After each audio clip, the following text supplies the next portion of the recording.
Heavy update, yay, this.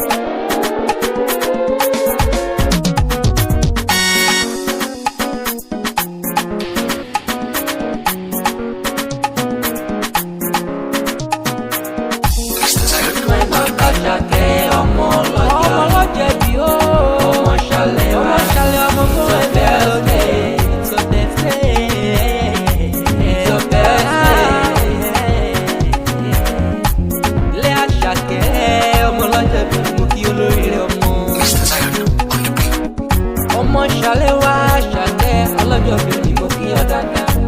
Àyájọ́ ọjọ́ bí rẹ̀ Anita bí ọ̀gán lè ní jẹ́. 26th of May àyájọ́ ọjọ́ bí rẹ̀ gangan lè ní jẹ́. Àyájọ́ tàbí ọ̀gán ni akáwọn bí rẹ̀ kéwọ́ mọ́. Happy birthday to you, Àṣàkẹ́ ọlọ́jọ́ yìí ni ọjọ́ bí rẹ̀ gangan lè ní jẹ́ èmi yẹ ọ́. Òpin náà Àṣàkẹ́ ọmọ ọlọ́jọ́ yìí ni ọmọ Ṣàlẹ̀ wá. It's your birthday. It's your birthday. Ìdùnnú ńlá ló jẹ́ fún bàbá tí bàbá tó bí ọ́. Ìdùnnú ńlá ló jẹ́ fún ọpẹ́ ẹ̀mí ìyá rẹ̀ pẹ̀lú fọ́ọ̀sà bàbá tó bí ọlọ́mọ gangan. Wọ́n ti mọ bẹ̀rẹ̀ wọ́n rí mọ sáré rẹ̀. Ìdùnnú ọmọ ló jẹ́ kó má bí ẹ̀kọ́ bí rẹ̀ lẹ́kùn. Fọ́ọ̀sà bàbá rẹ̀ ló lọ́jọ́ bí rẹ̀ gangan lè ní jẹ́. Olókè pẹ́ mi lónìí pé kí wọ́n kí ọ dáadáa. Ó ní Àṣàkẹ́ òjìmọ̀ náà tọ́ ọmọ mi. Ọmọ Ṣàlẹ̀ wá ìgbọ̀dún ọdún kan ni. Àṣàkẹ́ Ìbàdàn ní lórí ọlẹ́ ní bàbá tó bí ọlọ́mọ.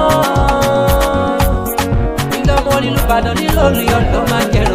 Ìlọ́ máa jẹ̀ lùkè kára wọn máa fi kára ń fọ́rin mu. Ìlọ́ máa gbọ́ sámọ́sá ẹ̀fọ́ ẹ̀mọ̀ ìyá Ìbàdàn mọ́jà lẹ́bùn kára wájú lẹ́rú lọ́jọ́ sí.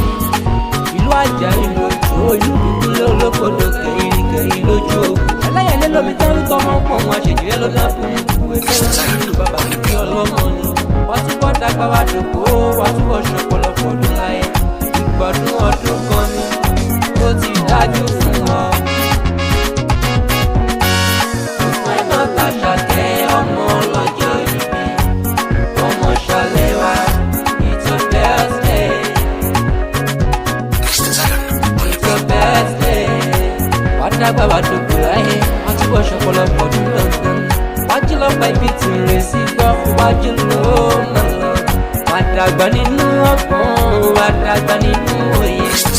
Ọmọ Ṣàlẹ̀ wá ìgbọ̀dún ọdún kan ni. Òpin náà Àṣàkẹ́ ọmọ ọlọ́jọ́ ìbí, ọmọ Ṣàlẹ̀ wá.